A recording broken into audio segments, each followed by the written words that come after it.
Yeah, perfect. And you know what I've seen in the, working in the sales role for many years now, uh, what I've seen is, to your point, Simon, is being a trusted advisor. It's our job to make that decision process easier, to provide all the information we can to help the buyer.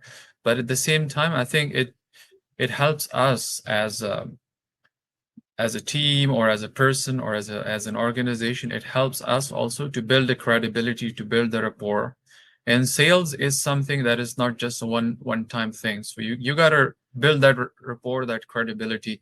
And if you're providing some information to the customer, to the buyer, even if that decision goes against you, you have built the trust, right? So maybe you might not be able to close this deal at the very first time if you're dealing with this customer, but if you build a trust, you build that rapport, you build that credibility, that person, that organization you're working with, they will they will become your friends, they will become your partners, your collaborators.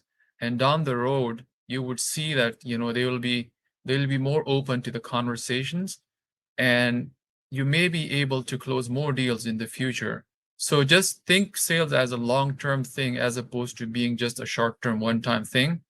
And this was one of the strategy which is called comparison strategy. But if you use it wisely, if you use it to basically educate your buyer, you're gonna build a long-term relationship. And I think it's very important to have that mindset.